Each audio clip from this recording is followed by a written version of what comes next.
Joining us today is Lucette Talamas, a registered dietitian specializing in community health at Baptist Health, South Florida. She is passionate about translating the science of nutrition into practical recommendations for the prevention and management of chronic diseases. Understanding that role nutrition plays in establishing a community health, she engages the South Florida community with her interactive nutrition lectures to audiences of all ages, from children to adults and seniors. Thank you so much for joining us on the Health Channel, Lucette. Thanks for having me. Let's go ahead and get started with maybe some of the trends that you've seen as a dietitian. So what crazy fad diets have you seen come in and out of popularity? I think we've seen a lot of crazy fad diets come in and out. The most recent one I just heard about is the carnivore diet, where people are only eating meat and no vegetables, no grains, no fruits. I think the popular diets that I still hear about a lot now are the keto diet, intermittent fasting, and a lot of people wondering what plant-based diets are all about. That's very true. That's definitely what we hear on the Health Channel side in our comments section and as we engage with our public in person. But one of the most well-known diets that often comes into play, and it's especially good for heart health, what we hear from cardiologists, is the Mediterranean diet. Can you tell us a little bit about the food groups that make up the Mediterranean diet? Yes. So the Mediterranean diet is one of the most well-researched diets that we have that offers that prevention aspect for heart disease and maybe even some other things like longevity. So the Mediterranean diet is not the diet that people usually have in mind when they hear the word diet of like restriction. The Mediterranean diet is a healthy eating pattern. So what makes that pattern is an abundance of fruits, vegetables, whole grains, nuts, seeds, beans, so it's actually almost like a plant-based that makes up the Mediterranean diet. But then there is moderate amounts of animal and limited amounts of red meat and sweets. So you don't really see a restriction of some food groups, but you do see an abundance of the plant side. You see healthy fats. That's another big component of the Mediterranean diet. Now, the Mediterranean diet is not necessarily prescribed for weight loss. With weight loss, it would have to be the Mediterranean diet pattern with a little calorie restriction, but just following the pattern for overall heart health and longevity is a good idea. Other than heart health, like what other benefits does the Mediterranean diet have for us? Is it good for our skin, maybe our hair? Part of the Mediterranean diet, the biggest attention it gets is heart disease, because that is one of the biggest chronic diseases that affects men and women internationally. So, when we talk about blood pressure, healthy cholesterol levels, the Mediterranean diet pattern offers a lot of benefits for prevention and even management of these conditions because you're choosing the right types of fats. A few years ago, there was a lot of talk about this one diet that I think isn't being talked about as much anymore, but people used it to shed pounds, and it was the keto diet. Right. So I think I'm still hearing about the keto diet, though. So people are still following it. We have to understand that the ketogenic diet, otherwise known as the keto diet, has been around for a long time as one of the main treatments to help children control their seizures when they were not responding to medication. So we have to understand that this diet has been around for medical implications to help treat a serious condition, especially seen in children. So then it started trending for weight loss. So, what is this diet? The ketogenic diet is very high in fats, basically because you're eliminating all sources of carbohydrate to a point where you're only eating maybe 20 to 50 grams of carbohydrate per day. So the ketogenic diet, for weight loss, I wouldn't recommend it as a first line approach because of the restrictions, the concerns of the high fat diet and our heart health. We don't know the implications it might have long term, but we do know it's very high in fat. So is that very similar to the low carb diet, since you did mention that the keto diet eliminates all of those carbs?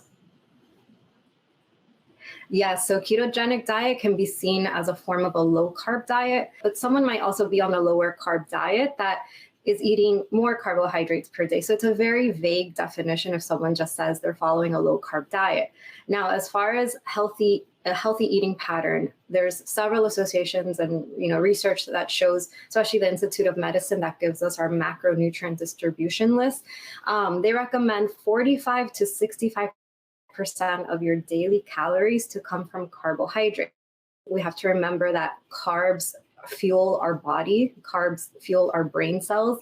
The brain alone requires 130 grams of glucose, which we get from carbs, just to think. So, that's where the aiming for at least 45% of your total calories to come from carbohydrates, as far as like a lower carb healthy diet. What would you say are some healthy carbs that we could consume maybe on a daily basis or on a weekly basis? First and foremost, we start off with whole grains. Whole grains, if you can choose between whole grains and refined grains, whole grains are less processed. They're higher in one of our favorite nutrients, which is fiber. So when you eat a whole grain, you're getting a great source of fiber. Fiber has so many health benefits from almost head to toe. In terms of weight management, since usually that's why people are looking towards these diets, fiber can help us stay fuller longer. Our fruits also have important sources of vitamins and minerals and antioxidants for our health. So, seeing 1 to 2 servings of fruit per day, our healthy whole grains, and maybe even starchy vegetables. I think the issue with weight management is knowing how much of them to eat in one sitting. Ideally, at every meal, we'd be seeing a serving of carbohydrates. Now, help us decode the plant-based diets, such as veganism, vegetarian, pescatarian. What's the difference between these diets? Plant-based diets include vegan, vegetarian, pescatarian, and I'll even throw in there a semi-vegetarian dietary pattern, which we just talked about, and that's the Mediterranean diet. So because the Mediterranean diet focuses on mostly that foundation of plants in the diet, that's why it's considered in research as one form of a plant-based diet. So if someone says they're following a plant-based diet, it's good to know, okay, what type of pattern, works for you? What type of pattern are you following? Anywhere from veganism to Mediterranean diet, there's a lot in between to choose. And the best thing would be to find something that works best for you. And as a dietitian, I'm sure you've heard this big misconception quite a few times, but a lot of people claim that plant-based diet is not giving you the proper amount of nutrients. There is such thing as an unhealthful plant-based diet. So it's not just with plant-based diets, it's with any diet. Someone might say they're low carb, someone might say they're plant-based. That doesn't really tell me what they're choosing every day, because in terms of a plant-based diet, potato chips and French fries are vegan. So, those are fried foods, higher, they're processed and higher in oils and maybe even sodium. So just because someone says they're plant-based does not instantly mean they're making healthful choices. So the goal is always to have a well-planned, healthful plant-based diet that includes whole grains, nuts and seeds, plant sources of protein like beans and tofu, fruits and vegetables, of course, nuts and seeds, and our healthy fats in there. What are some benefits of not eating red meat? Like, what does that do to our body maybe? Can we get our protein from beans, or how would that work, especially if you're a vegan, a vegetarian? Right. So a vegan and a vegetarian would be avoiding red meat altogether. I want to point out that, especially like in the Mediterranean diet pattern and a lot of other healthy dietary patterns, red meat is encouraged to be limited, not eliminated. So that's first and foremost, if someone's considering a plant-based diet, that's an important question to think about, if this way of eating is something you can stick to and want to stick to in the long run. Think about those family occasions where you get together, there might be a red meat present there. Are you going to feel like you're missing out or not? So once you make that decision of, eliminating versus limiting, we should all be aiming towards limiting red meat. But it is a more drastic decision to altogether eliminate it. In that case, red meat does contain a great source of iron, and it is a great source of vitamin B12. So we just want to make sure those nutrients can be present in a plant-based diet. In the vegetarian pattern, it's possible, but then in the vegan diet, for example, vitamin B12 would have to be supplemented with a dietary supplement. So you already mentioned it, beans and lentils are great sources of like plant-based iron, that you wouldn't be getting from the meat, but you can get the iron from your plant-based sources. You can also get protein from a lot of other sources. Sometimes we just think of, meat as protein, but our plants provide us the same amino acids that we find in animal foods. The main thing is that we have to keep a variety of these plant-based foods that are higher in plant protein in order to get that variety of amino acids that our body needs. So beans, nuts, seeds, tofu, edamame, these are all great sources of plant protein that, we can definitely get enough protein on a well-balanced plant-based diet. Would you say that plant-based diets are appropriate for children? And when we talk about children, maybe a younger age group starting around 4? Yeah, so technically, before diving into, plant-based diet for children, the question is, the why, especially, I would think if the whole family, not just the child, is transitioning to a plant-based diet. Now, with vegetarianism, there is more opportunity, to have, if you're a vegetarian, you include dairy and eggs, basically. So milk, cheese, and yogurt are great sources of calcium, especially for a growing child. Now, when it comes to you choosing plant-based milks, I'm thinking the first word in mind where I'm going with this is calcium, right? So maybe dairy might be included or not included, but then a plant-based milk is included, right? We want to make sure that milk is fortified to make sure the child is definitely getting calcium and vitamin D in their diet, especially during these crucial moments of growth and development. So it is possible, but again, you do have to put in the effort to plan a well-balanced plant-based diet, not just for children, but also adults, and keep an eye on those nutrients that are needed, especially during growth and development, like calcium, vitamin D, and even iron. Could you just explain to our viewers what intermittent fasting is and maybe what restrictions this diet has? Right. So intermittent fasting is another common popular diet that we hear about. But contrary to belief, intermittent fasting is not necessarily telling us what to eat. It tells us when to eat. So traditional intermittent fasting just looks at the windows of eating versus your windows of fasting. So if you're not eating, if you're not in a fed state metabolically, then your body's metabolically in a fasting state. So that's what intermittent fasting truly focuses on. Now, there's several ways to actually apply intermittent fasting. The most common way that we see is called like a 16-8 method, which means 16 hours of fasting and then 8 hours was like a feeding window of, where people would be getting their nutrition in. And usually there's no restriction in what happens in those 8 hours. But I have seen, there's different forms of not just controlling the timing, but also controlling like what people are eating. So when it comes to intermittent fasting, I think there's a lot of considerations before someone, jumps on board with intermittent fasting. There's certain populations that should use caution. Right now, we don't have, a lot of the research we have on intermittent fasting is on animals or select human studies in certain populations that we can't generalize this research into the general population. So it's not easily, it's not in a position right now to say intermittent fasting is a great diet to follow for weight loss for everyone. Like we're just not in that position right now. So when it comes to intermittent fasting, there are some takeaways that I think we can shed light on, especially in the aspect of fasting. And we can call that a traditional overnight fasting. So, most of us, I feel like just from interacting and hearing from people, we're not sleeping enough overnight. And overnight, when you're sleeping, that's the body's main moment of fasting. So aiming to get that overnight fast, which means sleeping 7 to 9 hours, avoiding a late dinner. You can easily fast for 12 hours a night. And that alone does have health benefits in allowing your body to just have a normal overnight fast. So for people thinking, should I extend my fast? What if it doesn't work for my lifestyle? I like to have breakfast.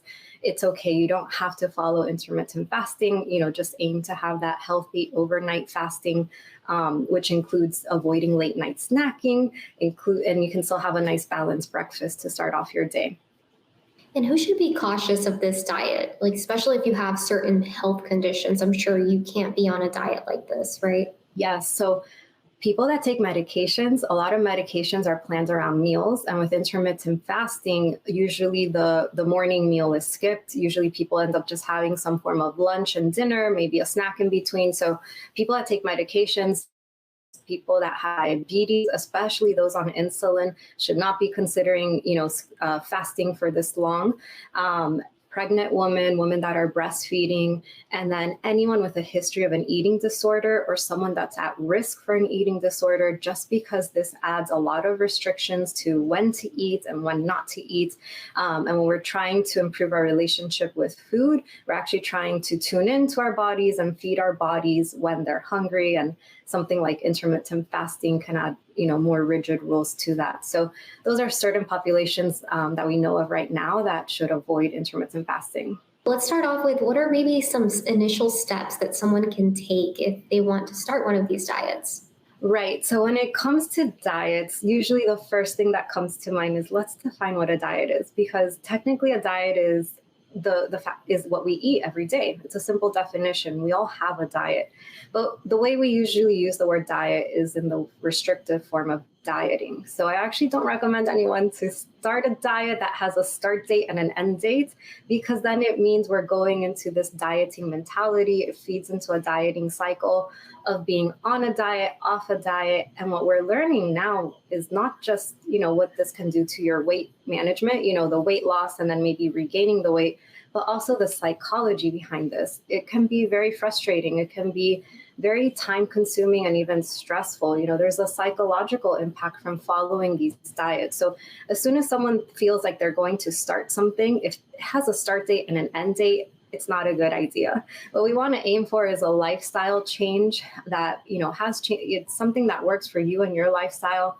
That healthy dietary pattern, it can fluctuate. It can look different based off of the season of life you're in. The way you're eating now might be different than 5 years ago, and it could be different in 5 years from now. But a healthy dietary pattern is always going to have, your major food groups present, and it can fluctuate, but we want to make sure the good stuff is there on most days. And that's achievable, realistic. It works for you. It works for your lifestyle. It works for your health. It's very individualized. And a lot of these diets don't offer that individualization. It's and there's no one size fits approach to healthy diets. I'd encourage more small changes that work for the life, for the lifestyle long term and benefit your health. Lucette, is there any last keynotes that you would like to share with our viewers? A healthy dietary pattern is achievable for everyone, and it's about finding what works for you. So keep in mind, what is healthy eating? It can be very confusing with so much information out there, but the core of healthy eating will always be a nice balanced plate that has a controlled amount of carbohydrates, that includes whole grains. It includes lean proteins, whether it's a mixture of animal or plant-based proteins or both. It's going to include an abundance of vegetables. It's going to include fresh fruits, nuts and seeds, beans, lentils. We like to see all of these healthy food groups in across a healthy eating pattern. And then the foods that we limit, red meat, sweets, we just want to either focus on decreased portion, decreased frequency, but it is possible to have an overall healthy eating pattern that can fuel you for your day. It can also fuel your body the right way to help prevent and manage chronic diseases.